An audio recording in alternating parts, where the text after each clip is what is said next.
हरे कृष्णा कृष्णा कृष्णा हरे हरे, हरे राम राम राम हरे हरे। हरे कृष्णा।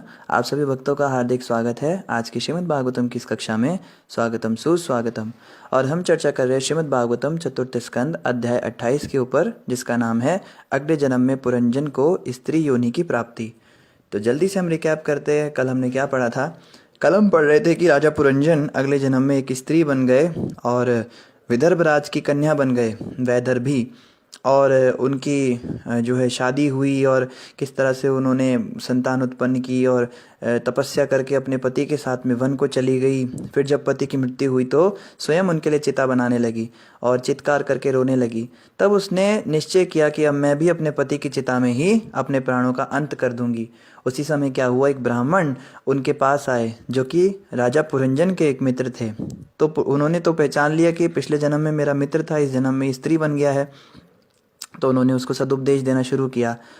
और वास्तव में वो ब्राह्मण कौन थे? वो परमात्मा जो नारद जी कथा सुना रहे हैं, उसके अनुसार राजा प्राचीन बरहिषद को जो नारद जी कथा सुना रहे हैं उसके अनुसार पुरंजन के रूप में हम ही थे। हम कभी स्त्री बन जाते, कभी पुरुष बन जाते। और वो जो ब्राह्मण है वो परमात्मा जो अंत समय पे हमें समझाने के लिए, उपदेश देने के लिए आए। तो वो बताने लगे कि तुम वास्तव में सोचती हो कि तुम इस व्यक्ति की औरत हो, पत्नी हो, लेकिन पिछले जन्म में तुम एक स्त्री से आसक्त पुरुष थे। तो हर जन्म में तुमने इन्हीं लोगों को अपना माना, पर वास्तव में तुम्हारा तो सच्चा मित्र मैं हूँ जो कि हमेशा तुम्हारे साथ रहा। हम मानसरोवर के अंदर दो हंसों के समान एक साथ रहा करते थे, लेकिन बहुत समय से तुमने मुझे छोड़ दिया। तुमने मेरी ओर देखना बंद कर दिया और तुम संसार में उलझते चले गए। इस कारण से तुम मुझसे दूर हो गए। और यही सारी जो ज्ञान शिक्षा है ये वास्तव में परमात्मा हमें दे रहे हैं कि हम भगवान को भूल चुके हैं। तो आइए इसी श्रृंखला में हम पढ़ते हैं श्रीमद् भागवतम चतुर्थ स्कंद अध्याय 28 और श्लोक संख्या 64 से प्रारंभ करेंगे। 4.28.64। इस प्रकार दोनों हंस हृदय में एक साथ रहते हैं। जब एक हंस दूसरे को उपदेश देता है तो वह अपनी स्वाभाविक स्थिति में रहता है। इसका अर्थ है कि वह अपनी मूल कृष्ण चेतना को प्राप्त कर लेता है, जिसे उसने भौतिक आसक्ति के कारण खो दिया था। तो दो हंसों के बारे में बता रहे हैं। एक मानसरोवर में दो हंस साथ में रहते हैं, यानी कि हृदय के अंदर दो व्यक्ति, दो सच्चिदानंद स्वरूप साथ में रहते हैं, एक तो आत्मा और दूसरे परमात्मा। जब एक हंस दूसरे को उपदेश देता है तो वह अपनी स्वाभाविक स्थिति में रहता है। जब तक परमात्मा के गाइडेंस में हम रहते हैं, आत्मा जो है परमात्मा की चिंतन में रहता है, तब तक तो वो क्या करता है? अपनी स्वाभाविक स्थिति में रहता है। इसका अर्थ है कि वह अपनी मूल कृष्ण चेतना को प्राप्त कर लेता है, जिसे उसने भौतिक आसक्ति के कारण खो दिया था। वास्तव में हमारी वास्तविक जो चेतना वो कृष्ण चेतना है। ये सत्य है, इस बात को समझना है। हमें लगता है कि हम वैसे तो संसारी व्यक्ति हैं और हमें भक्त बनना है, हम भक्त बनेंगे, भक्ति करके हमें कुछ मिलेगा, पर हमें कुछ मिलेगा नहीं। ये हमारे अंदर ही है, भक्ति हमारे अंदर है, हम हैं ही भक्त। समझ पा रहे हैं? जैसे एक बार क्या हुआ, एक शेर का बच्चा थोड़ा घूमने के लिए गया बाहर, अपने माता पिता से दूर हो गया। जंगल में घूमते घूमते वो बहुत दूर निकल गया। अब वो अपना रास्ता भूल गया तो घबराहट के कारण उसको डर लगने लगा। बच्चा ही था, शावक था, छोटा सा।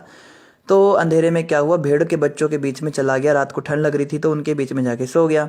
अब जब सुबह उठा तो भेड़ के बच्चों ने देखा ये कैसा विचित्र सा प्राणी है। तो उस बेचारे ने कहा, पता नहीं, मैं वो तो रास्ता खो गया हूँ, मैं भूल गया हूँ अपना रास्ता, अब मेरा क्या होगा। बोला कोई बात नहीं, तुम हमारे साथ रहो। तो भेड़ के बच्चे जो खाते थे वो भी वही खाता था, उन्हीं के साथ रहना, उन्हीं के साथ सोना। तो वो सब उसका मजाक बनाते थे। देखो ये कैसा अजीब से रंग का है, इसके शरीर पे कोई रोआ भी नहीं आता और इसकी पूंछ भी कितनी अजीब सी है। उसको लगता था कि वो, उसके अंदर हीन भावना आ गई कि मैं बड़ा निकृष्ट हूँ, मेरे जीवन का कोई फायदा नहीं। तो उन भेड़ के बच्चों के साथ रहते रहते वो बड़ा हुआ। बड़े होते होते वो भेड़ के बच्चों को सींग निकले। अब सींग निकले तो वो उसको जो है डराते थे, धमकाते थे, उसको सींग मारते थे। उस बेचारे के सींग नहीं थे तो वो बेचारा हमेशा घबराहट में रहता था, पीछे पीछे रहता था। तो क्या हुआ, समय के साथ में जब वो बड़ा हुआ तो एक दिन वो सब लोग घास चर रहे थे, तो घास उसको पसंद ही नहीं आती थी। उसको न लगता था कि वो कुछ अनकंफर्टेबल सा फील करता था कि शायद मेरी स्वाभाविक स्थिति ये नहीं है। पर उसको दिमाग में डाला गया था कि तुम्हारे अंदर डिफेक्ट है, तुम डिफेक्ट लेकर पैदा हुए हो। तुम जो हो, जैसे कई बच्चे होते हैं ना जो डिफेक्टेड होते हैं, उनमें कुछ जो है, जैसे उनको कहते हैं ना डिफरेंटली एबल्ड, कहते हैं कि विकलांग लोग जैसे होते हैं, कुछ उनको कमी होती है शरीर में, ऐसे उसको सिखाया गया था कि तुम्हारे अंदर शरीर में कुछ कमी है, इस कारण से तुम्हें सींग नहीं हो गए और ये रोए नहीं आए। तो उसको लगता था कि उसमें कुछ कमी है, इसलिए वो ऐसे ही फिर भी घास वास खाता था, उसको स्वाद तो आता नहीं था उसमें। तो क्या हुआ, एक दिन घास चर रहे थे सारे के सारे मिलकर, तो शेर दहाड़ गया। तो जब शेर ने दहाड़ा तो सारे के सारे जो ये थे, भेड़ थी सारी, ये तो घबरा गए, इधर उधर खदेड़ने लगे, भागने लगे। वो भी भागने लगा बेचारा। तो शेर कहता है ये लोग भाग रहे हैं, ये तो समझ में आता है, ये क्यों भाग रहा है। तो शेर थोड़ा कंफ्यूज हो गया, कहता है जो शेर था वो उसके पीछे हो लिया, वो आगे आगे भाग रहा है, ये पीछे पीछे भाग रहा है। वो कहता है आज तो मैं गया काम से, आज तो ये मुझे मार के खा जाएगा। करते करते करते करते सामने खाई आ गई। बेचारा खाई के सामने खड़ा हुआ और रोने लगा, प्लीज़ मुझे मत मारो, मुझे मत खाओ, मुझे प्राणों की रक्षा दे दो। शेर कहता है तेरा दिमाग ठिकाने, एक थप्पड़ मारा शेर ने उसको। तू बोल क्या रहा है, मैं तुझे क्यों खाऊंगा। कहता था नहीं नहीं नहीं, तुम शेर होते हो, तुम भेड़ों को खा जाते हो। कहते हैं मूर्ख, तू भेड़ थोड़ना है, तू तो शेर है। कहते नहीं नहीं नहीं, तुम मेरे साथ मजाक मत करो, तुम मारने से पहले खेल कर रहे हो मेरे साथ में। शेर कहता है भाई मैं तुझे नहीं खाऊंगा, पर तू तो शेर है, तू ऐसे हरकत क्यों कर रहा है। कहता है मैं बचपन से ऐसा ही हूँ, मेरे अंदर कमी है, मैं भेड़ हूँ लेकिन मैं बिना सींग वाली भेड़ हूँ। तो शेर ने कहा तू मेरे साथ चल, तुम मुझको खाओगे तो नहीं, नहीं नहीं नहीं खाऊंगा, चल। जलाशय के पास ले गया। तो जल के अंदर जब चेहरा दिखाया, बोलता है बोल तेरा चेहरा मुझसे मिलता है या उनसे मिलता है। कहता है चेहरा तो मेरा तुमसे ही मिलता है पूरा। कहता है यही तो बात है, वास्तव में तू शेर है, चल अब दहाड़ के दिखा। तो उसने कहा वाह वाह, ऐसे करने लगा। तो उसने पीछे से एक झापड़ मारा और फिर उसकी निकली दहाड़, एकदम ऐसे करके उसने जोर की दहाड़ लगाई। तो वो कहता है अरे बाप रे, मैं शेर हूँ। कहता है हाँ तू शेर है। अरे मैं शेर हूँ क्या, हाँ हाँ तू शेर है।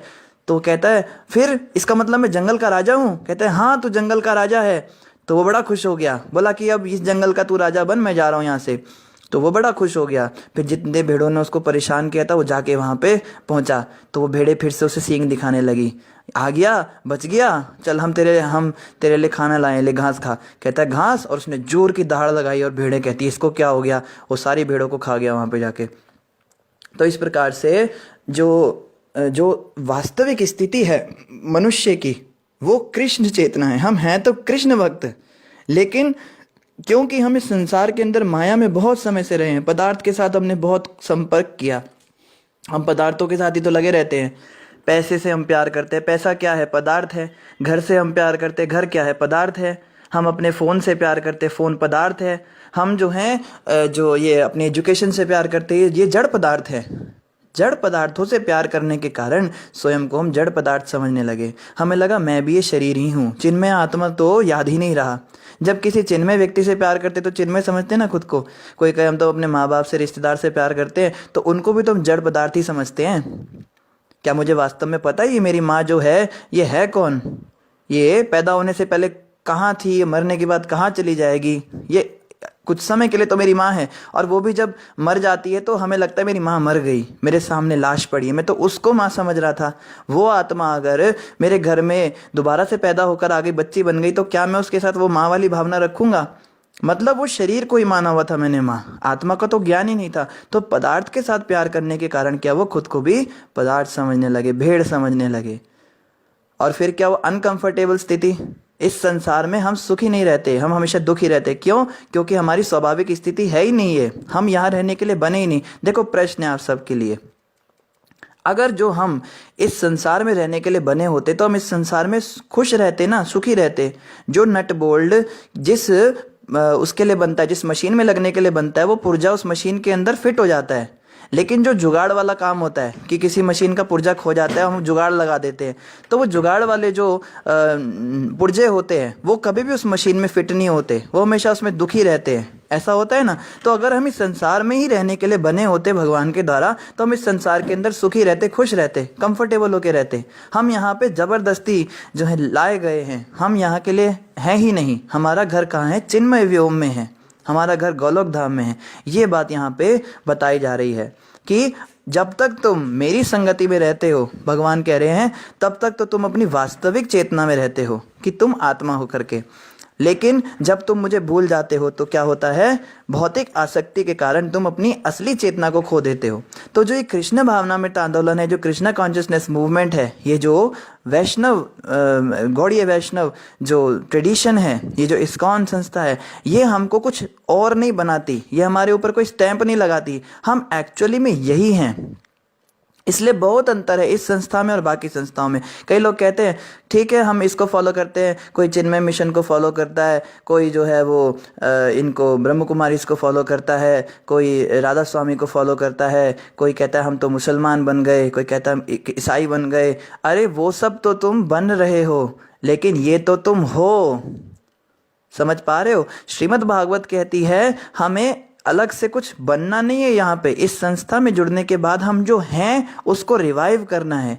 प्रभुपाद जी कहते थे your Krishna consciousness will be revived. उन्होंने ये नहीं कहा कि कृष्ण भक्ति आ जाएगी, कृष्ण भक्ति जागृत होती है।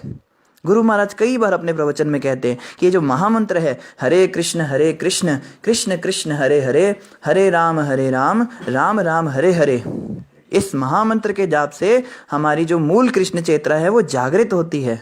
हमारे अंदर कृष्ण चेतना आती नहीं है, जागृत होती है। कृष्ण चेतना तो है, हम तो कृष्ण के ही भक्त हैं, मगर माया में रहने के कारण, जैसे प्रभुपाद जी कहते हैं, this chanting of Hare Krishna Mahamantra is a sublime method of reviving your original Krishna consciousness. As living spiritual souls, we are all Krishna conscious entities, but due to our association with matter from time immemorial, we are now lost. Actually में हम Krishna conscious entities ही हैं, हम कृष्ण भक्त ही हैं, लेकिन बहुत समय से इस जड़ पदार्थ के साथ संग करने के कारण हम अपनी वास्तविक स्थिति को भूल गए हैं। ये रिवाइव होती है महामंत्र के जप से। इसलिए हरे कृष्ण महामंत्र का जप क्या करता है, ये हमारे खोई हुई सुप्त कृष्ण चेतना को जागृत करता है। तो ले देकर मतलब यही समझना है कि महामंत्र से बढ़कर कुछ नहीं है।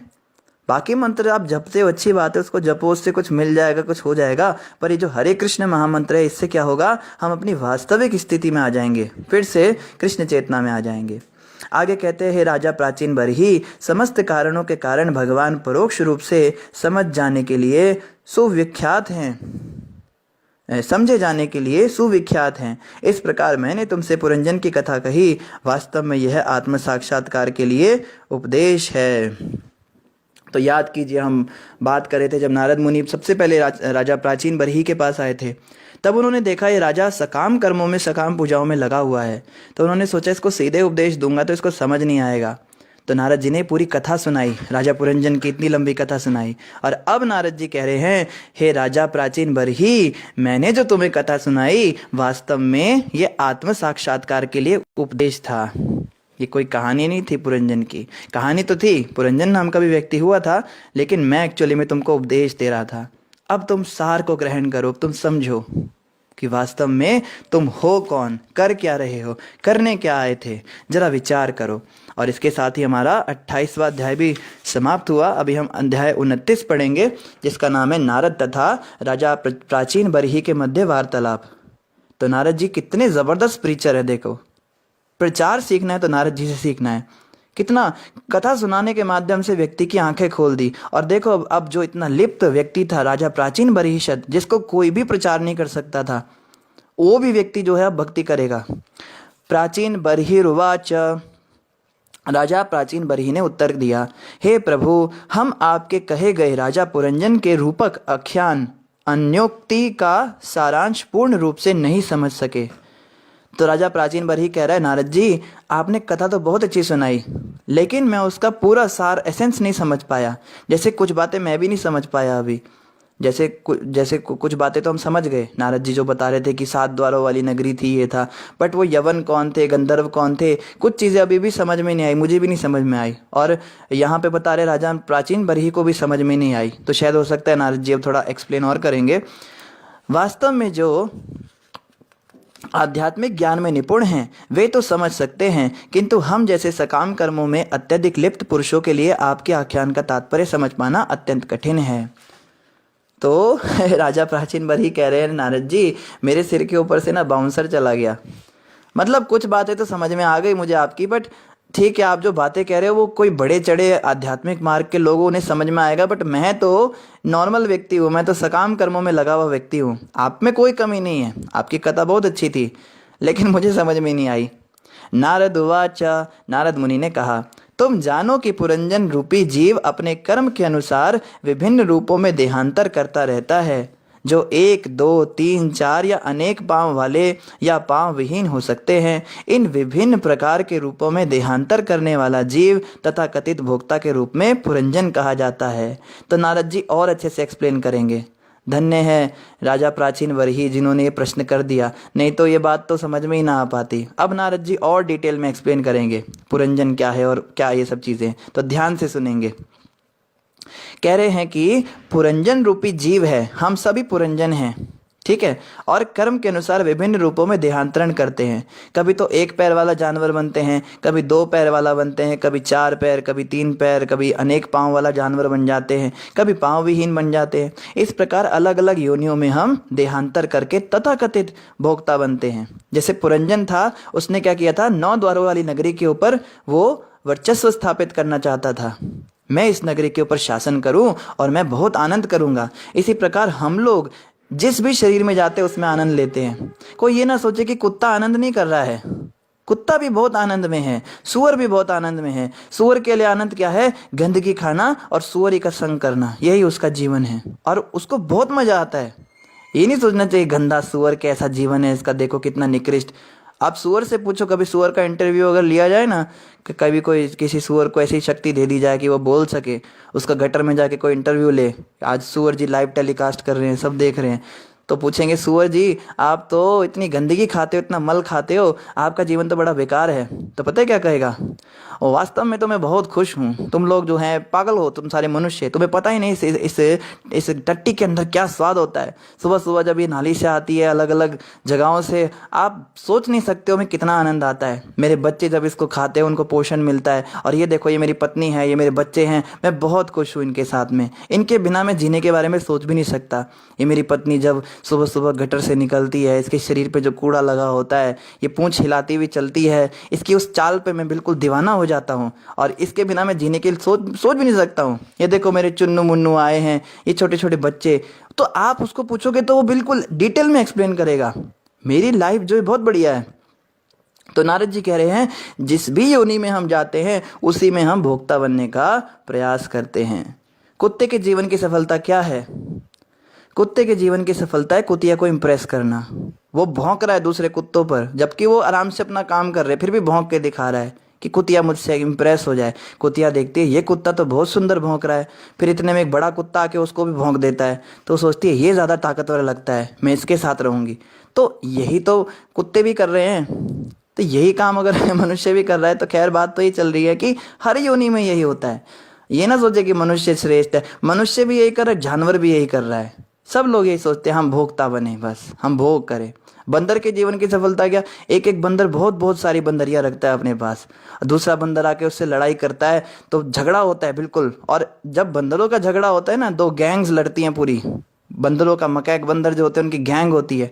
पहले मैं डिस्कवरी में सब चीज़ें देखता था, तो वो पूरी गैंग के साथ आता है, पूरा आक्रमण होता है, या तो ये बंदर मरता है या वो बंदर मरता है, सुलह नहीं होती उनकी, और जो बंदर मर जाएगा उसकी सारी बंदरियां दूसरे की हो जाती हैं, ये इनका चलता है। तो क्या ये लोग भी तो भोक्ता ही बन रहे हैं। तो यही बात नारद जी कह रहे हैं कि पुरंजन रूपी जो जीवात्मा है वो इस 9 द्वारों वाली नगरी रूपी शरीर के ऊपर वर्चस्व स्थापित करके भोक्ता बनना चाहता है। जिस पुरुष को मैंने अविज्ञात कहा है वह जीव का स्वामी तथा शाश्वत मित्र परमेश्वर है। तो अविज्ञात मतलब कहा था ना, एक अविज्ञात रूपी व्यक्ति था जो अंतापुर में जाता था, राजा पुरंजन उसके साथ अंतापुर में जाता था, तो वो अविज्ञात भगवान परमात्मा है। कभी कभी ऐसा होता है कि जीवात्मा परमात्मा के संग में अंतापुर को जाता है, अपने अंदर जाता है, झांकता है कि मैं कैसा हूँ, मैं कैसी हूँ, कैसे कैसे काम करने लगा, मैंने उसके साथ क्या किया, उसके साथ क्या किया, क्या मेरा जीवन है। इस प्रकार के विचार कभी कभी आते हैं। तो ये तब आते हैं जब आत्मा परमात्मा के संग में विचरण करता है। क्योंकि जीव भगवान को भौतिक नामों, गुणों या कर्मों द्वारा नहीं जान सकते, फलतः वह बद्ध जीव के लिए सदैव अज्ञात रहता है। तो उसका नाम अज्ञात क्यों रखा, अविज्ञात? अविज्ञात नाम इसलिए रखा क्योंकि जो जीव आत्मा है वो भगवान को किसी नाम से नहीं जान सकता, वो किसी गुण से भी नहीं जान सकता, कर्मों से भी नहीं जान सकता। अगर हम सोचे कि भगवान तुम पागल हो सारे इस्कॉन वाले, अरे उनका नाम तो अल्लाह होता है, तुम्हें इतना भी नहीं पता, कहीं तुम पागल हो सारे के सारे, उनका नाम जेहोवा होता है, कहे तुम दोनों ही पागल हो, मैं ही सही हूँ। उनका नाम तो जिना होता है, कहे नहीं तुम सभी पागल हो, उनका नाम तो कृष्ण होता है। तो भगवान का कोई नाम थोड़ा ना होता है, भगवान तो इतने महान हैं, हम उनको नाम देते हैं उनके गुणों के अनुसार। प्रभुपाद जी समझाते हैं भगवान का कोई नाम नहीं होता, भगवान का नाम रख दिया जाता है उनके गुणों के अनुसार। जैसे भगवान शब्द से उन्हें संबोधित किया जाता है, बट उनका नाम थोड़ा ना भगवान है। भगवान का मतलब क्या होता है? भगवान। भग मतलब ऐश्वर्यशाली, वान मतलब शाली, जिसके पास बहुत सारे ऐश्वर्य हैं। 6 प्रकार के ऐश्वर्य भगवान के पास होते हैं, इसलिए उनका नाम भगवान पड़ जाता है। 6 भग होते हैं। पहला भग होता है बुद्धि, सबसे ज़्यादा बुद्धिमान व्यक्ति वो हैं। दूसरा भग है शक्ति, सबसे ज़्यादा शक्तिशाली वो हैं। तीसरा भग है ख्याति, सबसे ज़्यादा ख्यातिवान वो हैं। चौथा है भग उनका सबसे ज़्यादा पैसा रुपया, सबसे ज़्यादा पैसा उनके पास है। और पांचवा सबसे रूपवान, सुंदरता में सबसे आगे हैं। और छठा है सबसे अधिक ये त्यागी, त्याग भी उनके अंदर सबसे ज़्यादा है, उनसे ज़्यादा त्यागी कोई भी नहीं। जब त्याग करने पे आते हैं तो सारे गुणों के होते हुए भी त्याग कर देते हैं। और सातवां है सबसे अधिक ऐश्वर्यशाली, रूपवान, ऐसी कोई एक और भी होता है। तो ये 7 प्रकार के जो भग होते हैं जिसके पास पूर्ण मात्रा में, उसको भगवान कह देते हैं। ऐसे ईश्वर मतलब जो सारे संसार का राजा हो उसको ईश्वर कहते हैं। अल्लाह का मतलब क्या होता है? जो सबसे महान हो उसे अल्लाह कहते हैं। अल्लाह अकबर मतलब जो पूरी दुनिया का मालिक है उसको कहते हैं। और जो ऐसे ही अलग अलग जो धर्मों में अलग अलग नाम मिलते हैं वो किसी कारण से होते हैं, उनके किसी गुण विशेष पे होते हैं। पर नारद जी कह रहे हैं आप उनका कोई फिक्स नाम नहीं कह सकते कि इस नाम का व्यक्ति है तो हम जान गए उनको, नहीं, आप नहीं जान सकते। आप उनके गुणों कर्मों के द्वारा, अपने कर्मों से उनको नहीं जान सकते। हम सोचे बड़ा हम योग क्रिया कर लेंगे, ये कर लेंगे तो हमें पता लग जाएगा, हमें नहीं पता लग सकता, इसलिए वो अज्ञात ही रहते हैं। उनका नाम नारद जी ने क्या रख दिया? अज्ञात रख दिया। जब जीव समग्र रूप से प्रकृति के गुणों का भोग करने की इच्छा करता है तो वह अनेक शारीरिक रूपों में से उस शरीर को चुनता है जिसमें 9 द्वार, 2 हाथ तथा 2 पांव होते हैं। इस प्रकार वह मनुष्य या देवता बनना श्रेयस्कर मानता है। तो नारद जी कह रहे हैं इस प्रकार प्रकृति के गुणों के अनुसार जब है बहुत सारे योनियों से पार होते हुए मनुष्य शरीर मिलता है, जीवात्मा को अलग अलग शरीर भोगता है, कुत्ता, बिल्ली, छिपकली, गेंडा, सांप, ये सब बनता है। फिर जो है ऐसा शरीर मिलता है जिसमें 9 द्वार होते हैं, 2 पैर होते हैं और 2 हाथ होते हैं, तो उसको कहते हैं मनुष्य शरीर। या देवता के शरीर में भी ये होता है, तो उसको जो है वह मनुष्य या देवता बनना श्रेयस्कर मानता है जीवात्मा। वो सोचता है अब मुझे श्रेष्ठ योनि मिल गई। नारद मुनि ने आगे कहा इस प्रसंग में उल्लिखित प्रमदा शब्द भौतिक बुद्धि या अविद्या के लिए प्रयुक्त है, इसे इसी रूप में समझो। तो प्रमदा जो व्यक्ति आया था बीच में, प्रमदा नाम का उसका एक सेवक था, वो क्या है? बुद्धि है, भौतिक बुद्धि। इसे इसी रूप में समझो। जब मनुष्य ऐसी बुद्धि का आश्रय ग्रहण करता है तो वह अपने को शरीर समझ बैठता है। मैं और मेरा की भौतिक बुद्धि से प्रभावित होकर वह अपनी इंद्रियों से दुख तथा सुख का अनुभव करने लगता है। इस प्रकार जीव बंधन में पड़ जाता है। हमारे बंधन का कारण क्या है? मैं और मेरा।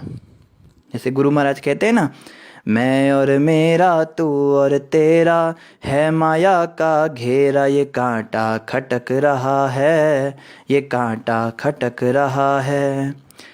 हो भजले प्राणी रे अज्ञानी, 2 दिन की जिंदगानी, वृथा क्यों भटक रहा है, वृथा क्यों भटक रहा है। नर तन मिला है तुझको, खो क्यों रहा है इसे खेल में। कंचन सिकाया तेरी उलझी है विषयों की रेल में। सुत और दारा वैभव सारा, कुछ भी नहीं है तुम्हारा, यहीं सिर पटक रहा है, यहीं सिर पटक रहा है। ओ भजले प्राणी रे अज्ञानी, 2 दिन की जिंदगानी, वृथा क्यों भटक रहा है, वृथा क्यों भटक रहा है। तो मैं और मेरा, तू और तेरा, है माया का घेरा। यही तो माया का घेरा है।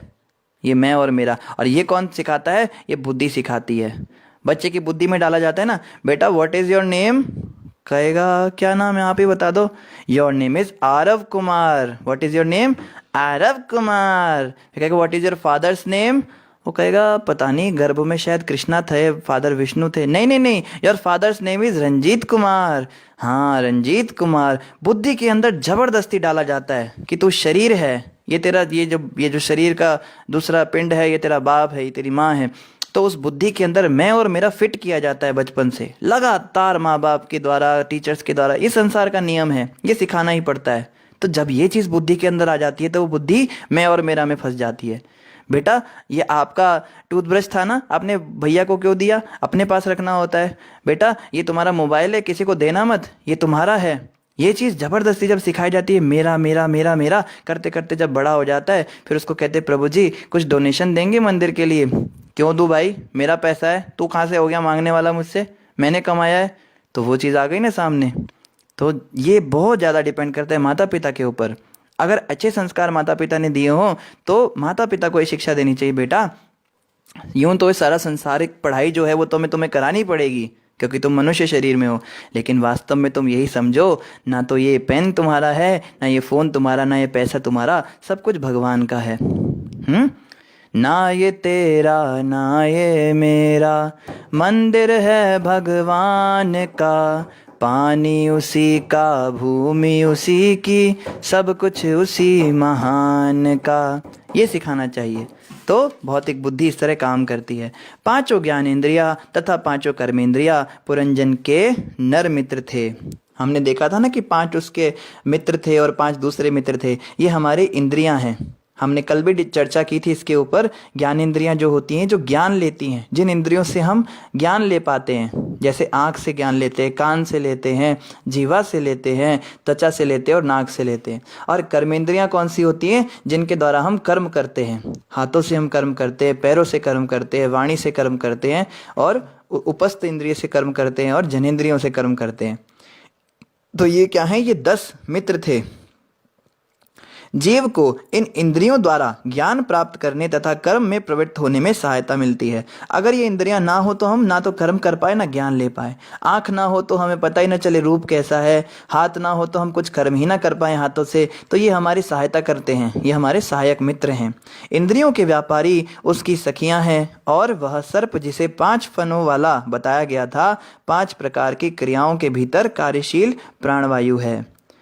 तो 5 प्रकार की जो क्रिया होती है उसके अंदर जो ये कार्यशील प्राणवायु है, हमारे शरीर के अंदर प्राणवायु होती है ना, उसी के कारण हम जीवित हैं।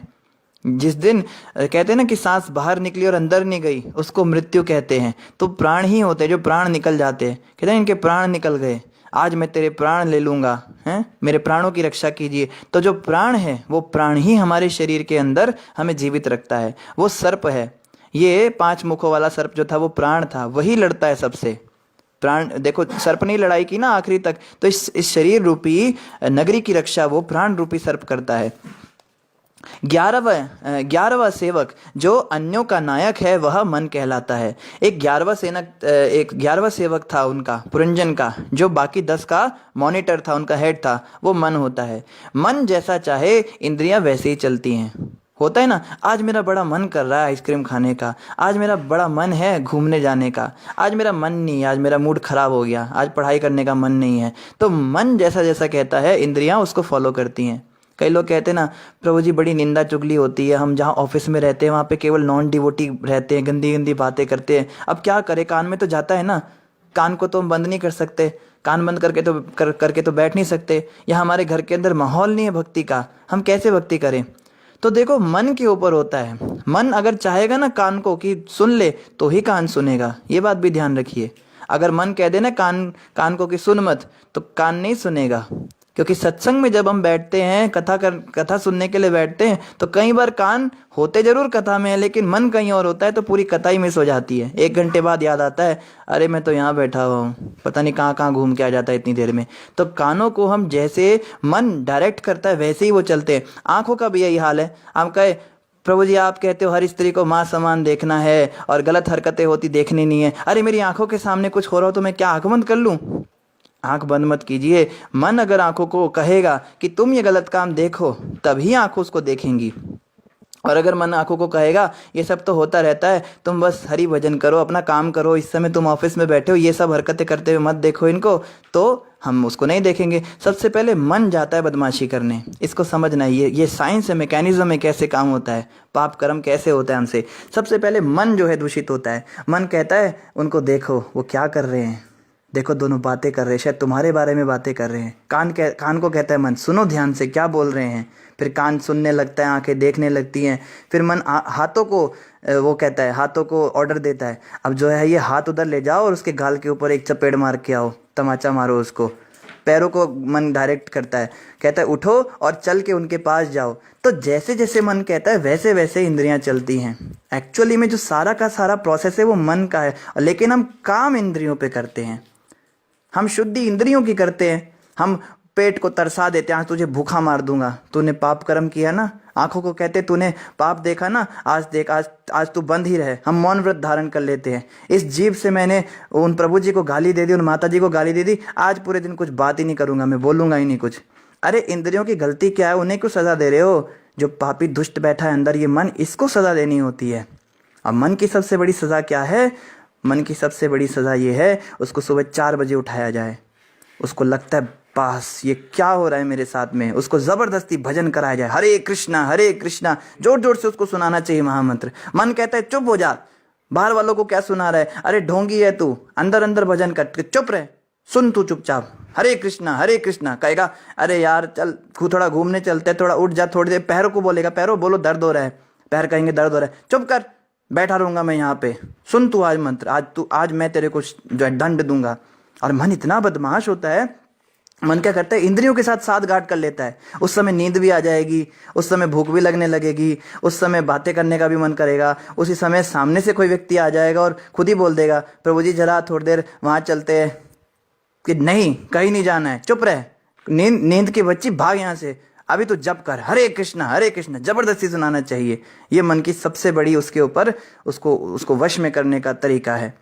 और औसतन भक्त क्या करते हैं, महामंत्र जपते हुए ही इस दुनिया के सारे काम करते हैं। हम अपनी बात करते हैं, मुझे दुनिया भर के काम याद आ जाते हैं। और कभी कभी तो ऐसा लगता है अगर इस समय ये काम नहीं हुआ तो पूरे दिन भर में काम हो ही नहीं पाएगा। ये अभी की अभी तुरंत उठना पड़ेगा, तुरंत जाना पड़ेगा। वो प्रभु जी अभी सामने बैठे, उनसे ये बात अभी करनी पड़ेगी, अभी बात नहीं किया तो फिर भूल जाऊंगा बात, ऐसा मन में विचार आता है। पर ये मन की बदमाशी होती है। वो 2 घंटे का जो समय होता है ना जप का, 16 माला का, उसको अगर हम जोर जोर से महामंत्र जप के और मन को जबरदस्ती एंगेज करे, कहाँ जा रहा है, मन कहेगा भूख लग रही है, चुप कर, 2 घंटे बाद खाएंगे, पूरा दिन खाने के लिए। मन कहेगा क्या हो रहा है, नींद आ रही है, बिस्तर पे, चुप कर, 2 घंटे बाद पूरे दिन भर सोएंगे बिस्तर पे तू और मैं। और मैंने पता है क्या देखा, 16 माला करके बिस्तर पे जाके लेटो ना, नींद भी नहीं आती, फिर पता नहीं नींद कहाँ चली जाती है। या जब छोड़ के अगर कभी कभी मैं चला जाता हूँ, खाने बैठ जाता हूँ तो भूख ही नहीं लगती। कभी कभी जब छोड़ के नींद में लेटूं, लगता है बस बिस्तर पे जाते ही सो जाऊंगा, पर नींद ही नहीं आती। वो मन बदमाशी करता है उस समय। तो इस मन को सबसे बड़ा अंकुश यही है, उसको महामंत्र जपाना, सुबह 4 बजे उठाना, ये इसके लिए सबसे बड़ी तपस्या है। लेकिन हम जो है सारा का सारा काम इंद्रियों पे करते हैं, इंद्रियों की शुद्धि करते हैं। शुद्धि मन की करनी चाहिए। तो ये जो 11वां तत्व है, जो इन 10 का जो नायक है, वो मन है। पंचाल राज्य वह वातावरण है जिसमें 5 इंद्रिय पदार्थों विषयों का भोग किया जाता है। इस पांचाल राज्य के भीतर शरीर रूपी नगरी है जिसमें 9 द्वार छिद्र हैं। तो बताया ना, पांचाल राज्य के अंदर वो 9 द्वारों वाली नगरी थी। तो जिस राज्य के अंदर नगरी थी वो क्या है, वो वातावरण है जिसमें 5 इंद्रिय पदार्थों विषयों का भोग किया जाता है। तो ये शरीर रूपी नगरी एक ऐसे वातावरण के अंदर रहती है जहाँ पे हर कोई क्या कर रहा है, इंद्रियों की तुष्टि के लिए कार्य कर रहा है। कोई तो खाने के लिए पागल हो रहा है, कोई खिलाने के लिए पागल हो रहा है, कोई सुलाने के लिए पागल हो रहा है, कोई बातें करने के लिए, 5 इंद्रियों की तुष्टि करने के लिए। आप सड़क पे जाइए तो सही, आपकी 5 इंद्रियों को तुष्ट करने के लिए दुनिया भर की दुकानें। किसी में तो खाने पीने का आइटम रखा है, किसी में वो टेडी बियर रखे हुए, उनको हाथ लगाओ, उनको स्पर्श का आनंद लो उनके। किसी में जो है फूलों की दुकानें, सूंघो उनको जाके। डेकोरेशन की दुकानें, आंखों को तृप्ति मिलेगी। मोबाइल गैजेट्स की दुकानें, वहाँ भी आंखों की तृप्ति होती है। तो सारी, और म्यूजिक की दुकानें तो बस हर जगह। जैसे एक महाराज एक बार प्रवचन कर रहे थे, वो कहते हैं आप ध्यान से कभी सड़क पे जाके देखो तो हर दूसरी या तीसरी दुकान आपको खाने पीने की मिलेगी, क्योंकि लोग जानते हैं दुकानदार की जीव आत्मा इतना इतना ज़्यादा लालची है, जैसी खाने की चीज़ देखेगा उसको भूख नहीं भी होगी तो भी खरीद के खा लेगा। इसलिए जो इवन जो बाल काटने वाला होता है वो भी व्यक्ति टॉफ़ी के डब्बे रख लेता है दो चार आगे कि कोई टॉफ़ी खरीदने ही आ जाए मेरे पास में, उसको पता है कि इसको देखते ही भूख लग जाती है। तो इतने ज़्यादा इंद्रियों के हम गुलाम होते हैं। तो ऐसी जो वातावरण है इंद्रिय भोग करने का, ये वो राज्य है, पांचाल राज्य है, जिसके बीच में हमारा ये शरीर रूपी नगरी है, जिसमें 9 छेद होते हैं। उन 9 द्वारों के बारे में हमने चर्चा की। आंखें, नथुने तथा कान इन द्वारों की जोड़ियां हैं, एक स्थान पर स्थित हैं। आंखें जो हैं वो जोड़ी हैं, जोड़ी में होती है ना, आंखें 2 होती हैं। नथुने भी 2 जोड़ी होते हैं और कान भी 2 जोड़ी होते हैं। और क्या है, मुंह, शिश्न तथा गुदा भी अन्य द्वार हैं। मुंह भी एक छेद है और नीचे जो गुदा द्वार है, मल द्वार है, वो भी एक छिद्र है, और जो जनेंद्रिय है वो भी एक छिद्र है। इन 9 द्वारों वाले शरीर में स्थित होकर जीव बाह्यतः भौतिक जगत में कार्य करता है और रूप तथा स्वाद जैसे इंद्रिय विषयों का भोग करता है। तो इस शरीर में रह के हम उन इंद्रिय विषयों का भोग करते हैं। 2 आंखें, 2 नथुने तथा मुंह, ये 5 सामने स्थित हैं। बोला ना कि दक्षिण दिशा में थे, 3 द्वार एक साथ थे, 2 द्वार पीछे थे। तो पीछे वाले द्वार कौन से और आगे वाले कौन से? आंखें, नाक और मुंह, ये 5 द्वार तो सामने हैं। दाहिना कान दक्षिण दिशा में है, बायां कान उत्तरी दिशा में है, और पश्चिम की ओर स्थित 2 छिद्र या द्वार गुदा तथा शिश्न कहलाते हैं। तो पीछे की ओर ये 2 छिद्र होते हैं। खाद्योत तथा आविर्मुखी नाम से जिन 2 द्वारों का वर्णन किया गया था, वे एक ही स्थान पर अगल बगल स्थित 2 नेत्र हैं। तो बोला ना, दो दरवाजों के नाम क्या बताए थे? खद्योत और आविर्मुखी। तो ये कौन थे? ये दोनों आंखें थी जो बगल बगल में होती हैं। विभ्राजित नामक नगरी को रूप समझना चाहिए। इस प्रकार दोनों नेत्र सदैव विभिन्न प्रकार के रूपों को देखने में व्यस्त रहते हैं। आंखें तो व्यस्त रहती है ना, अगर उन्हें भगवान या भक्तों के रिलेटेड चीज़ें नहीं दिखाओगे तो बाय डिफॉल्ट वो माया की चीज़ें देखेंगी। हम कहते हैं प्रभु जी मेरा ना पता नहीं मन कंट्रोल नहीं होता, बार बार आंखों से पाप कर्म देखने का मन करता है, बार बार आंखों से गलत चीज़ें देखने की इच्छा होती है। भाई जब तू उनको भगवान की भक्ति, भगवान की रिलेटेड चीज़ें नहीं दिखाएगा, साधु संतों की वीडियोज़ नहीं देखेगा, भगवान के दर्शन नहीं करेगा, तो आंखें बाय डिफॉल्ट कुछ तो देखेंगी, तो यही सब देखेंगी। तो ये नहीं करना कि हमें इंद्रियों को उन चीज़ों से हटाना है, हमें उन इंद्रियों को इन चीज़ों में लगाना है। ये टेक्निक है, ये बहुत इंपॉर्टेंट शिक्षा यहाँ पे नारद जी दे रहे हैं कि अगर हम सोचते हैं कि पाप करना बंद नहीं हो रहा है प्रभु जी, बार बार मेरा मन पाप में जा रहा है, तो उसका रास्ता ये नहीं है कि पाप करते समय अपने आप को रोको। ऑब्वियसली वो तो करना ही है, पर वो इतना सक्सेसफुल नहीं होगा। ज़्यादा ज़रूरी क्या है, जो पुण्य कर्म है उन्हें करने में प्रवृत्त हो जाओ, तो पाप करने के लिए समय नहीं बचेगा। Empty mind is a devils workshop, खाली दिमाग शैतान का घर। दिन भर अगर हम व्यस्त रहेंगे भगवान की भक्ति में, अच्छा अभी भगवान की दर्शन करते हैं, अच्छा अभी भगवान का श्रृंगार करते हैं, अभी भगवान को आरती करते हैं, अभी भगवान को पूजा करते हैं, अभी जाके भगवान की कथा सुनते हैं, अरे लेक्चर का टाइम हो गया लेक्चर सुनते हैं, अरे वहाँ चलते हैं कथा सुनते हैं, अरे उस मंदिर में चलते हैं। दिन भर अगर हम इस चीज़ में व्यस्त रहेंगे ना, तो मन में पाप करने का समय ही नहीं मिलेगा, बाय डिफ़ॉल्ट वो चीज़ें कम होने लगेंगी। ये रास्ता होता है। जैसे नशा मुक्ति केंद्र में वो कहते हैं शराब से दूर रहो, हैं, दूर रखते हैं उनको, और सिगरेट नहीं पीने देते, पर क्या होता है वहाँ से जैसे व्यक्ति बाहर आता है तुरंत ये सब करने लगता है। लेकिन जो हरे कृष्ण के भक्त होते हैं वो लोग तो ऑटोमेटिक शराब मुक्ति केंद्र सारे फेल हो जाते हैं यहाँ पे आके। बड़े बड़े इतने खतरनाक शराबियों को हमने देखा है शराब छोड़ते हुए इस हरे कृष्ण कल्चर में आकर। सारे प्रकार के नशे छोड़ देते हैं, मांस मछली खाना छोड़ देते हैं, अवैध स्त्री पुरुष संग छोड़ देते हैं। क्यों छोड़ते हैं? प्रभुपाद जी से एक बार किसी व्यक्ति ने पूछा कि हमारे देश के अंदर जो देश की सरकार है वो करोड़ों रुपए नहीं अरबों रुपए खर्च कर रही है कि हमारे युवा नशे की लत से बाहर निकले, लेकिन हम लोग उसमें सक्सेसफुल नहीं हो पा रहे, और आप फ्री में बिना पैसे खर्च किए इनको नशे से कैसे बाहर निकाल रहे हो? प्रभुपाद कहते हैं मैं इन्हें बड़ा नशा दे रहा हूँ, इसलिए इन्होंने छोटा नशा छोड़ दिया। ये रास्ता होता है, हायर टेस्ट और लोअर टेस्ट वाला लॉजिक होता है। अगर किसी व्यक्ति की बुरी लत छुड़ानी है तो उसको अच्छी लत में लगा दो, तो जो आनंद नशे से मिल रहा था उससे बढ़कर आनंद उसको हरिनाम के नशे से दे रहे थे प्रभुपाद जी। जब वो हरिनाम जपते थे, महामंत्र जपते थे, कीर्तन करते थे, हरे कृष्णा कृष्णा कृष्णा हरे हरे हरे राम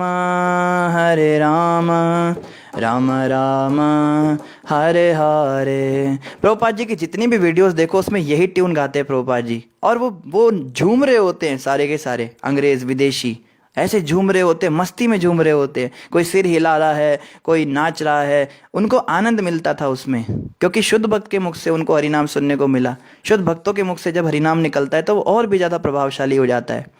तो उसके कारण क्या हुआ, जो उसमें आनंद मिला तो पुराने वाले नशे की आवश्यकता ही नहीं पड़ी। सबने LSD छोड़ दी, ड्रग्स छोड़ दिए, हीरोइन छोड़ दी, हीरो छोड़ दिए, विलन छोड़ दिए, सब छोड़ दिया उन्होंने। तो ये यहाँ पे बताया जा रहा है कि जो नेत्र हैं वो तो सदैव देखने में व्यस्त रहते हैं, अगर हमें उन्हें भगवान की चीज़ें दिखाएंगे तो ऑटोमेटिक वो गलत चीज़ देखना बंद कर देते हैं। नलिनी तथा नालिनी नामक दोनों द्वार दो नासाग छिद्र नथुने हैं, और सुगंध को सौरभ नाम नगरी ही कहा गया है। तो नलिनी नामक जो दरवाजा था उससे वो सौरभ नामक नगरी में जाता था पुरंजन। तो कह रहे नलिनी नालिनी क्या है, ये नाग के छिद्र हैं, और सौरभ क्या है, वो सुगंध है। अवधूत नामक मित्र घ्राणेन्द्रिय है। मुख्या नामक द्वार मुख है, और विपण वाक शक्ति है। रसज्ञ ही स्वाद की इंद्रिय जीभ है। तो नारद जी बता रहे हैं, जो मैंने एनालॉजी दी थी वो इस प्रकार से थी। नारद मुनि ने आगे कहा, दक्षिण पंचाल कही जाने वाली नगरी सकाम कर्म में भोग की विधि अर्थात प्रवृत्ति मार्ग को बताने वाले शास्त्रों की सूचक है। तो दक्षिण पांचाल जो नगरी थी वो क्या थी, सकाम कर्मों में भोग की विधि यानी प्रवृत्ति मार्ग, और उत्तर पांचाल नामक अन्य नगरी निवृत्ति मार्ग, सकाम कर्म को घटाने तथा ज्ञान को बढ़ाने वाला मार्ग बताने वाले शास्त्रों के लिए प्रयुक्त है। तो नारद जी कह रहे थे दो नगरियां थी, कभी तो वो कहाँ जाता था, दक्षिण पांचाल में जाता था, तो कभी वो कहाँ जाता था, कभी वो उत्तरी पांचाल में जाता था। तो दो मार्ग होते हैं, एक होता है प्रवृत्ति मार्ग और एक होता है निवृत्ति मार्ग। प्रवृत्ति मार्ग का मतलब होता है सकाम कर्मों के द्वारा संसार में रहना, खाना पीना सोना ये सब करना, और भगवान की भक्ति भी साथ में करना। और निवृत्ति मार्ग होता है इन चीज़ों को घटाना, खाना पीना सोना कम करना, भौतिक भोग कम करना, और इंद्रियों को तो जो है गलत चीज़ें ना देना, और भगवान की भक्ति में लगना। जीव को ज्ञान की प्राप्ति दो कानों द्वारा होती है, और कुछ लोग पितृलोक तथा कुछ देवलोक को जाते हैं। यह सब दोनों कानों द्वारा संभव होता है। तो कान जो है सबसे इम्पॉर्टेंट इंद्रियां हैं हमारी। जैसे हम कहते हैं ना कि भक्ति में श्रवण सबसे ज़्यादा इम्पॉर्टेंट होता है। नौ विधियां होती है भक्ति करने की, उसको नवदा भक्ति कहते हैं। उसमें श्रवण सबसे इम्पॉर्टेंट होता है। जो हम सुनेंगे वही हमारी बुद्धि के अंदर घुसेगा। तो हम इस पे डिपेंड करता है। जैसे कई लोग कहते हैं ना, हम तो बहुत प्रवचन सुनते हैं, हमारे घर में तो बस दिन भर टीवी पे यही लगा रहता है, साधना चैनल लगा रहता है, संस्कार लगा रहता है, हमारे घर में तो बस प्रवचन चलते रहते हैं। हम तो जहाँ भी कथा देखते हैं वही बैठ जाते हैं, हम तो कभी सोचते ही नहीं कुछ उल्टा पुल्टा। लेकिन ध्यान रखना चाहिए, ये जो साधना चैनल है इस पे बहुत तरह तरह के लोग सुनाने वाले होते हैं। कुछ लोग तो चाटुकार बन चुके हैं, उनकी ख्याति बढ़ जाए, पैसे मिल जाए, इसके लिए वो शास्त्रों की बातें छोड़ के, और आजकल एक नया मोटिवेशनल स्पीचेस चला है वो बोलने लगते हैं। अरे अपने माँ बाप का ध्यान रखो, घर में अच्छे से काम करो, अपने बच्चों का ध्यान रखो, यही भक्ति है। क्या तुम करोगे बाहर जाकर? तो उल्टी बातें बोल रहे हैं, क्योंकि लोग पसंद करते हैं। जो हम सुनना चाहते हैं वो हमें सुनाया जा रहा है। इसे कहते हैं रोगिया जैसा चाहे वैद्या वही फरमाए। एक रोगी के पास इस वैद्य के पास एक बार एक रोगी चला गया, बहुत परेशान था बेचारा, डॉक्टर के पास चला गया। डॉक्टर साहब बहुत दुखी हूँ, बहुत परेशान हो गया, बड़ा कष्ट है। कहते हैं बताइए तो क्या हुआ? तो ऐसे ऐसे लक्षण आ रहे हैं, मुझको उल्टी होती है, सिर दर्द होता है। अच्छा ठीक है, तो आप क्या चाहते हैं, मैं आपको क्या क्या दवाई दूँ? कहता है डॉक्टर साहब आप ऐसी दवाई दीजिए जो मीठी हो और मन को लुभाने वाली हो, जिसको खाने में मुझे समस्या ना हो। डॉक्टर कहता है ठीक है, आप ऐसा करो, 1 चम्मच चीनी रोज खा लिया करो। पक्का डॉक्टर साहब? हाँ पक्का खाया करो। तो डेली चीनी खाने लगा। बहुत अच्छा डॉक्टर है, मेरे को इतना मज़ा आता है उसके पास जब से गई हूँ। ऐसी उसने गोली दी है, ऐसी दवाई बताई है, बहुत मीठी लगती है, बड़ा आनंद आता है। और 7 दिन के बाद मर गई। तो इसको कहते हैं ऑपरेशन सक्सेसफुल, पेशेंट डेड। उसका तो काम हो गया, डॉक्टर को पैसे मिल गए, उसको क्या मतलब मरे जिए। तो ऐसे ऐसे लोग होते हैं जो हम सुनना चाहते हैं वो हमें बताते हैं। हमें तो वो गुरुजी के प्रवचन बड़े अच्छे लगते हैं। क्यों? क्योंकि वो गुरुजी कहते हैं भक्ति तो आत्मा का विषय है। बाहर से क्या होता है, आप मांस खाओ, आप शराब पियो, आत्मा थोड़ा ना शराब पी रही है। एक बार प्रश्न किया उन्होंने, जब तुम शराब पीते हो तो शरीर शराब पीता है या आत्मा शराब पीती है?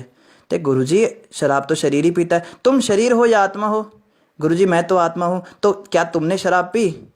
नहीं गुरुजी मैंने तो शराब नहीं पी। बस बेटा यही तो बात है, आत्मा के स्तर पे पहुंचो, शरीर को भौतिक भोग में लगाओ और आत्मा को जोग में लगाओ। ऐसे ऐसे लोग मूर्ख लोग होते हैं। जैसे एक वो ओशोधारा चली है, संभोग से समाधि करो, इतना संभोग करो, इतना संभोग करो। और उनके जो ये होते हैं आश्रम होते हैं उस पर यही सब चलता है। बस कोई लड़का नया ज्वाइन करता है तो उसको जबरदस्ती स्त्री संग कराया जाता है और कहते हैं यही हमारी योग प्रक्रिया है। कोई अच्छा भला भी होता है उसको भी वो बिगाड़ देते हैं। कहीं पे तो छापे लगे, उनको तो बोला ये तो वही काम चल रहा है, यहाँ पे होटलों वाला काम चल रहा है। तो कहने का मतलब ये होता है ऐसे ऐसे जो गुरुजी होते हैं लोगों को बड़े पसंद आते हैं। हम तो उन गुरुजी को फॉलो करते हैं, वो बड़ा अच्छा बोलते हैं। वो कहते हैं आप घर में रहो और खाओ पियो ऐश करो और मरने के बाद जो है किसने देखा क्या होता है। हम तो उनको फॉलो करते हैं, हम लेनिन के फॉलोवर हैं।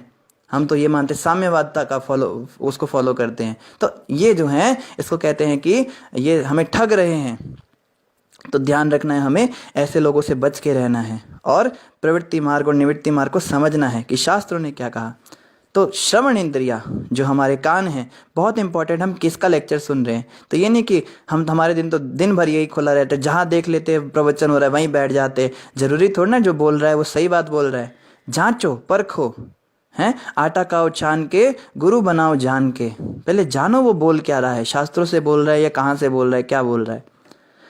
ग्रामक नामक पुरी जहाँ निचले आसुरी द्वार शेषन से पहुंचा जाता है, स्त्री संभोग के लिए हैं जो उन सामान्य पुरुषों के लिए अत्यंत मोहक है जो निरे मूर्ख एवं धूर्त हैं। तो स्त्री संगी जो होता है वो निरा मूर्ख और धूर्त होता है नारद जी के अकॉर्डिंग। प्रभुपाद जी ने एक जगह पे कहा था, लिसिट और इलिसिट रिलेशनशिप इज ऑलवेज अबॉमिनेबल। चाहे आप शादीशुदा हो चाहे आप शादीशुदा नहीं हो, लेकिन जब भी आप संभोग क्रिया में लगते हो तो हमेशा वो बंधन का कारण बनेगी। ये प्रभुपाद जी के शब्द थे। तो गृहस्थ आश्रम का ये मतलब नहीं होता कि बस अब हमको लाइसेंस मिल गया अब हम कुछ भी कर सकते हैं। गृहस्थ आश्रम का मतलब होता है केवल संतान उत्पत्ति के लिए स्त्री पुरुष साथ में आए। वरना गुरु महाराज का तो ये नियम है, शादी के बाद भी पुरुष और स्त्री अलग अलग कमरों में सोते हैं। महाराज जी के कई शिष्य इस बात का पालन करते भी हैं कि जो है अलग डबल बेड सिस्टम नहीं चलता है, अलग अलग जगह पे सोते हैं। ऐसा होता है, कभी बच्चा माँ के साथ सोता है, कभी पिता के साथ सोता है। ब्रह्मचर्य का पालन, ब्रह्मचर्य जो व्यक्ति नहीं रखता वो व्यक्ति तो नरक की ओर जा ही रहा है। समझना चाहिए इस बात को।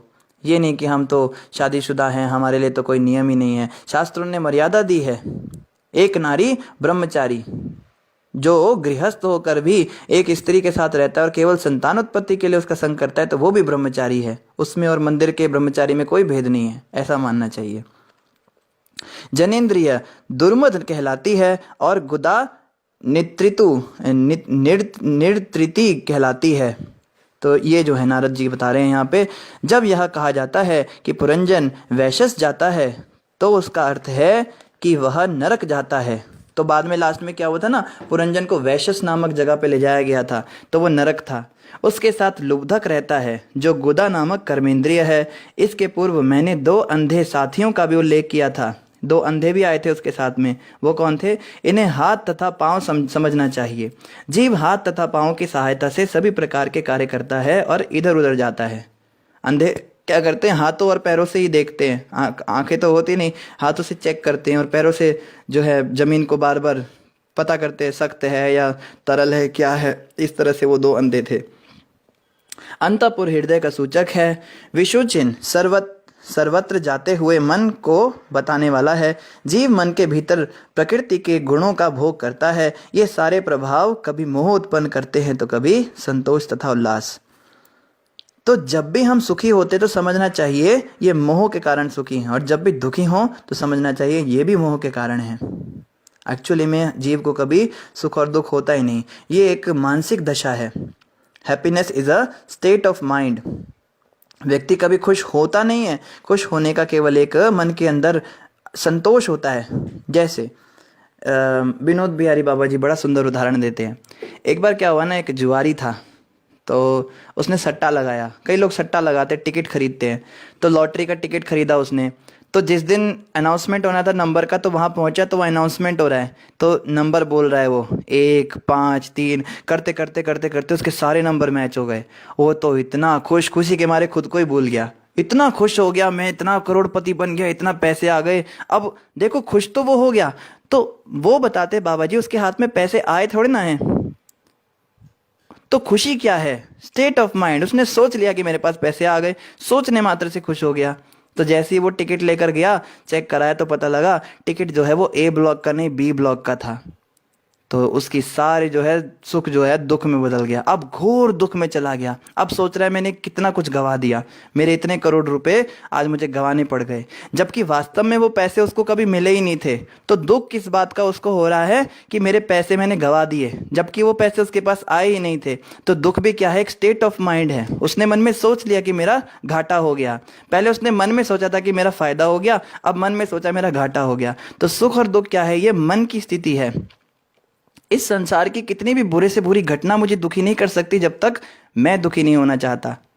इस बात को समझना होगा। दुख मुझे क्यों आ रहा है? जैसे कई लोग होते हैं ना, उनके पास सब कुछ होता है, पैसा भी है, घर वाले भी हैं, माता पिता भी हैं, पढ़ाई लिखाई भी की है, शरीर भी ठीक है, कोई बीमारी नहीं, फिर भी दुखी। क्यों दुखी हो गया? कहेगा जैसे कोई दुखी हो जाती है लड़की, वो कहती है आज मेरे नेल पॉलिश रिमूवर नहीं मिला, मुझे आज भी ये काली रंग की नेल पॉलिश लगा के दिन भर घूमना पड़ेगा, मेरी फ्रेंड्स मुझे देखेंगे मजाक उड़ाएंगी, मुझे नए वो इसको हटाना था, दूसरी वाली नेल पॉलिश लगानी थी। मतलब कुछ भी दुखी जबरदस्ती होने वाला बात। तेरे पास कितना कुछ है सुखी रहने के लिए। State of mind. कोई लड़का दुखी हो जाएगा, मुझे वो वाला आईफोन नहीं मिला जो मुझे खरीदना था, उसके लिए मैं दुखी हूँ। 7 दिन 8 दिन वो मन के अंदर इतना अफसोस करता है, क्यों नहीं वो मेरा फोन मेरा हो पा रहा है, उसके लिए पैसे नहीं मिल पा रहे, इतना कुछ उसके पास है। तो ये क्या मन की अवस्था है। और वहीं पर एक भिखारी होता है जिसके पास कुछ भी नहीं कहने को, वो सुखी है। वो सुखी इस बात के लिए कि आज मुझे खूब सारे पैसे मिल गए, आज मुझे 100 रुपए का नोट मिल गया, आज भरपेट खाना खा पाऊंगा मैं। तो सुख दुख क्या है? ये मानसिक दशा है। ये नारद जी यहाँ पे समझा रहे हैं। और आगे क्या कह रहे हैं?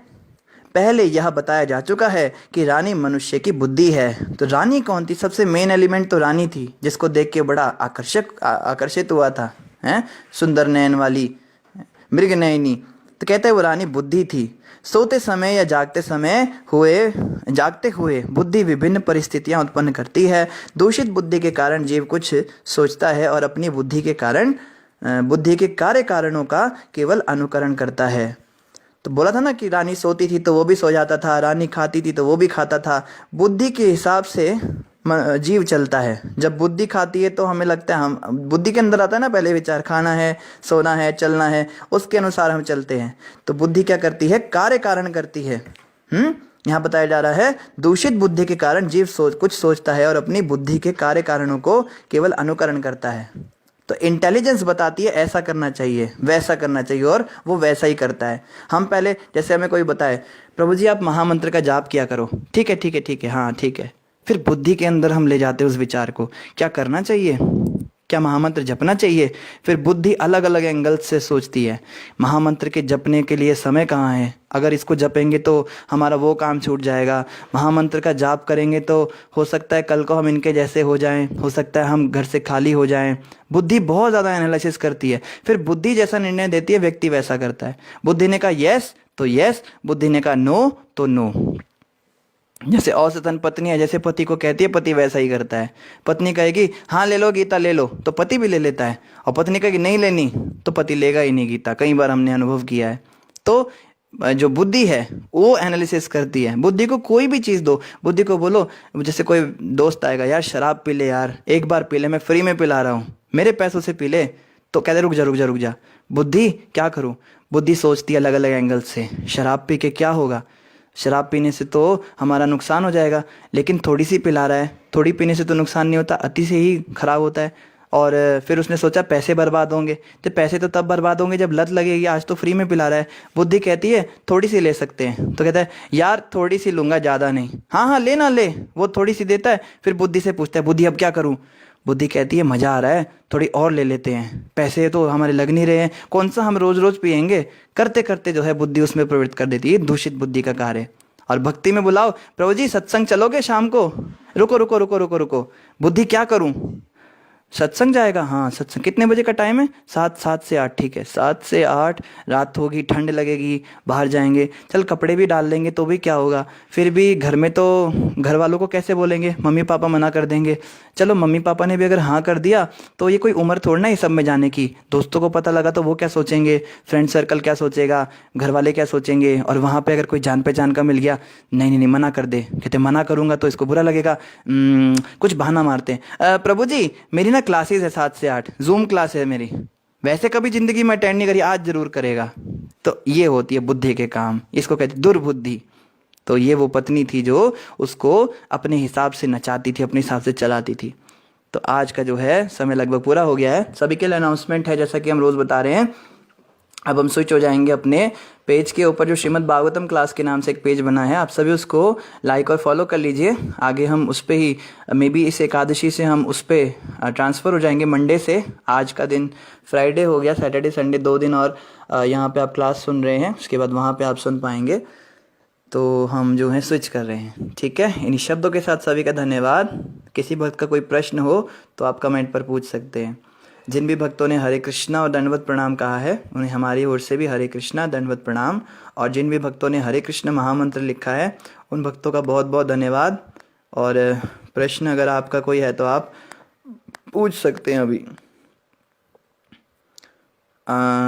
मीना परमार जी ने कहा है थैंक यू प्रभु जी हमें अच्छी बातें बताने के लिए। हरे कृष्णा मीना माता, धन्यवाद आपका, आप आए, आप रोज़ इस तरह से आते रहे, जुड़े रहें।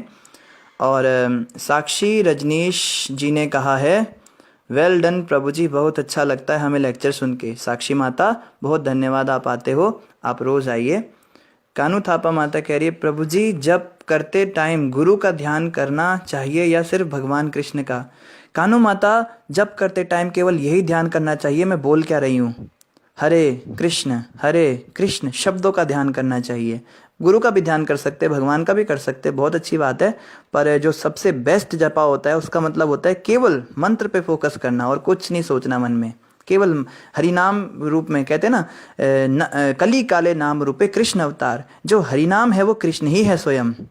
कृष्ण में और उनके नाम में कोई भेद नहीं है। तो जितने समय हम नाम का स्मरण कर रहे हैं, नाम को सुन रहे हैं, हरे कृष्ण शब्द सुन रहे हैं, इसका मतलब हम कृष्ण को ही याद कर रहे हैं। और जब कृष्ण को याद करते हैं तो इसका मतलब गुरु को याद कर रहे हैं। भक्त भक्ति भगवंत गुरु चतुर नाम वपु एक।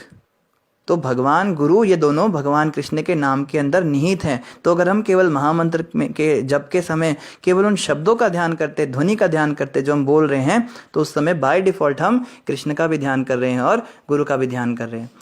आगे माता कह रही है क्योंकि भक्ति मार्ग पे चलना तो गुरु ही सिखाते हैं। बिल्कुल माता, अलग से गुरु का मंत्र बोला जाता है ना, सबसे पहले हम बोलते हैं नमाम विष्णु पदाय कृष्ण पृष्ठाय भूतले श्रीमते भक्ति वेदांत स्वामिनीति नामिने नमस्ते सारस्वती देवे गौरवाणी प्रचारिणे निर्विशेष शून्यवादी पाश्चात्य देश तारिणे। इस मंत्र को बोलने के बाद ही हम माला शुरू करते हैं। इस मंत्र के द्वारा हम प्रभुपाद जी का स्मरण करते हैं, जिनके कारण हम भक्ति में लगे। और जो भक्त दीक्षित होते हैं वो अपने अपने गुरु का मंत्र भी जपते हैं इससे पहले। तो हमें आशा है आपको प्रभुपाद जी का मंत्र पता ही होगा। अशोक प्रभु, एक बार आप देख लीजिएगा माता कौन कौन से मंत्र बोलती हैं।